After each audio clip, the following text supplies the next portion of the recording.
Cordial saludo, estudiantes. Este video es una clase del tema de la célula. Inicialmente hemos trabajado un taller donde hay unas preguntas hablando sobre las diferentes estructuras y las diferentes partes que cuenta cualquier célula. Entonces en esta clase vamos a dar una breve orientación sobre algunos aspectos de las estructuras celulares.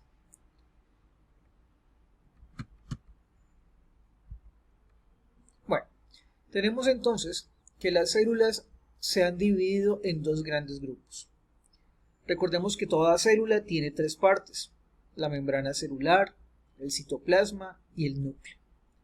En la vida de la historia de la Tierra aparecieron dos tipos de células: unas células que se llaman células eucariotas y otras células llamadas procariotas. Todas las células tienen un material que se llama ADN, que es un material genético que le permite a una célula poder dar la posibilidad de crear nuevas células hijas. Pero este ADN en las células eucariotas que tenemos acá, estas células, ellas tienen ese ADN guardado en una estructura que se llama el núcleo.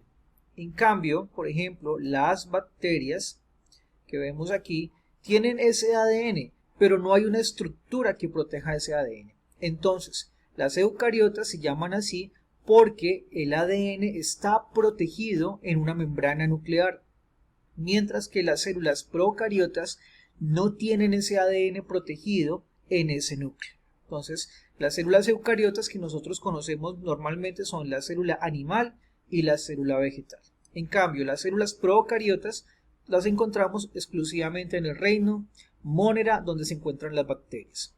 Hay diferentes tipos de células, tamaños, formas, colores. Podemos ver que hay células con flagelos, como los casos de los espermatozoides. Tenemos células en forma estrellada, como el caso de las neuronas. Células alargadas, como la célula muscular. Células redondas, como las células que son de la sangre, los glóbulos rojos, en fin. Hay una historia muy importante de la célula. Desde el año de 1665, Robert Hooke fue la primera persona que, haciendo observaciones en corchos, descubrió por primera vez las células. Posteriormente hubo un señor llamado Anthony van Leeuwenhoek. Este hombre construyó diferentes lupas que eran sencillos microscopios con los cuales pudo observar en gotas de agua los primeros seres vivientes que nadie había visto. Posteriormente Robert Brown descubre lo que es la parte del núcleo. Vamos a tener trabajos en el caso, por ejemplo, de Matthias Sheldon y Frederick Swan, que estudiaron la célula animal y la célula vegetal.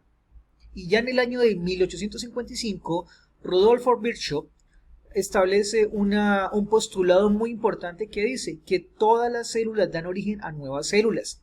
Ya nos está hablando del aspecto muy importante que es la reproducción, y que desde tiempos atrás pues realmente no se sabía que las células tenían esa capacidad. Tenemos entonces aquí una célula animal y estamos viendo las diferentes estructuras. Por ejemplo, este que tenemos aquí en el centro es el núcleo, estructura muy importante para la célula. Entonces aquí nos están hablando de que el núcleo es el organelo principal de la célula, que es el que contiene una molécula llamada ADN. Él es el responsable de que la célula pueda formar nuevas células hijas, y realmente este núcleo también controla diferentes funciones de las células, como el caso de que se sinteticen proteínas, de que la célula tenga un buen transporte de sustancias, en fin. Tenemos los lisosomas, estos granitos pequeñitos. Los lisosomas realmente son las estructuras que se encargan de descomponer cualquier partícula que ingrese a la célula. Por ejemplo, esta es una célula.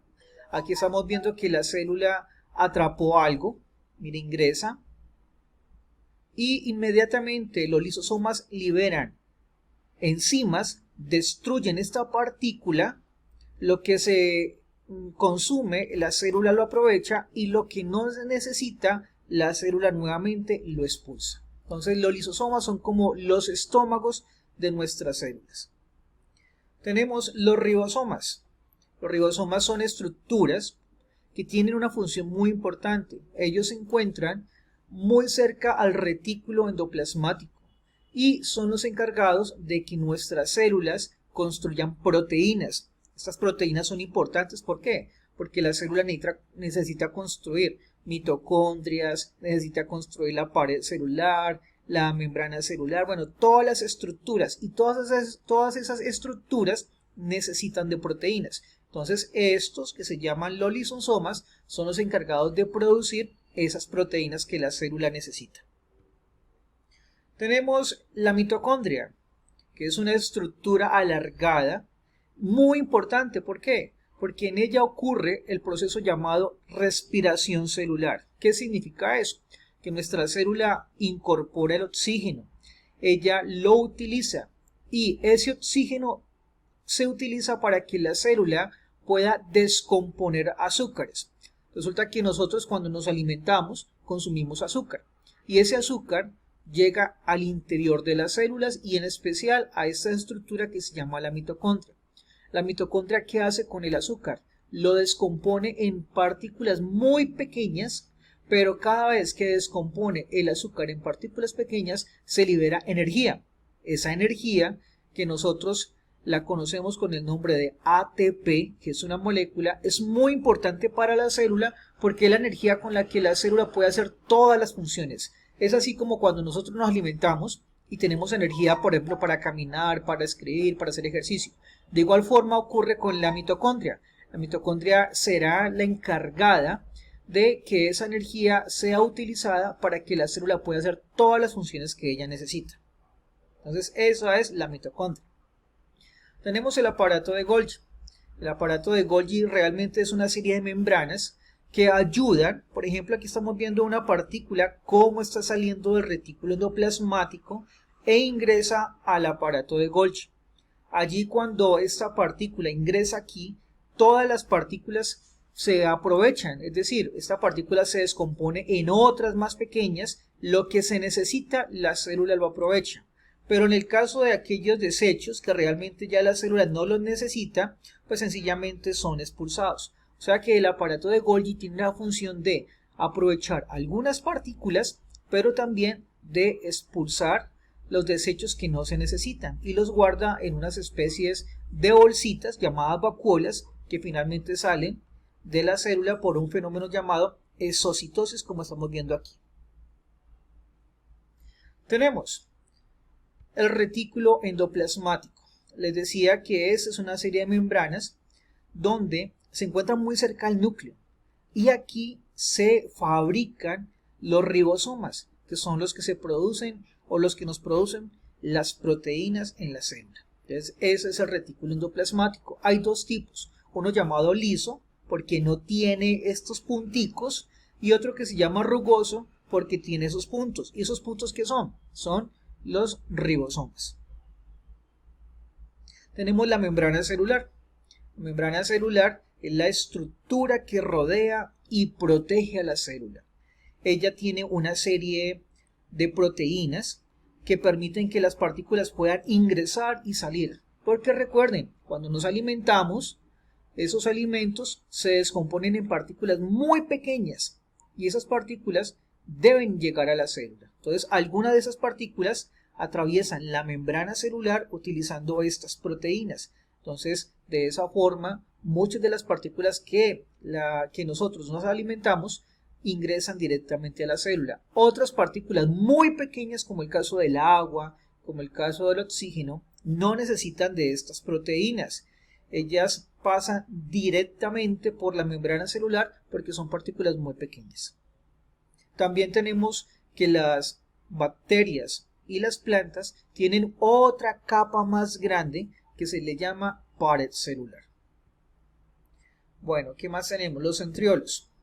Los centriolos son unas estructuras muy importantes en la división celular. Cuando una célula madre empieza a dividirse, se rompe el núcleo, se liberan unas estructuras llamadas cromosomas y aquí estamos viendo cómo los centriolos arrastraron esos cromosomas y la célula madre finalmente se convirtió en dos células hijas. Entonces los centriolos tienen esa importancia dentro de la reproducción de la célula. Y finalmente, por acá tenemos la vacuola. Bueno, aquí no se funciona, ahorita la vamos a ver. Vamos a verla aquí, esperemos un momentico. Bueno, quería ver eso. Por acá tenemos la célula vegetal. La célula vegetal cuenta con todas las mismas estructuras, pero hay tres estructuras diferentes. Los cloroplastos, que ellos son unos cuerpos esféricos que utilizan la energía del sol. ¿Para qué? Para poder hacer un proceso llamado fotosíntesis. En el interior de estos cromosomas hay unas bolitas llamadas grana. Ellas se encargan de recibir esa energía del sol y convierten esta energía en energía que la célula vegetal va a aprovechar. Entonces hagan de cuenta que esto es como una central energética que durante todo el día está recibiendo energía y por la noche esa energía se la transmite a la célula para que ella pueda hacer algo maravilloso en la noche, que es que la célula fabrica su propio alimento. Tenemos también las vacuolas. Estas son estructuras muy importantes. ¿Por qué? Porque las células vegetales o las plantas, ellas no pueden estar tomando agua todo el tiempo. Ellas consumen el agua cuando llueve y ellas no se pueden mover. Entonces, por ejemplo, cuando hay una época de lluvia, estas vacuolas se llenan completamente de agua, almacenando el agua por un tiempo y la va gastando poco a poco. Cuando llega las épocas de sequía, pues entonces esto se va agotando poco a poco. Entonces estas vacuolas son estructuras muy importantes porque le permiten a la célula, repito, almacenar el agua, que es muy importante para las células vegetales.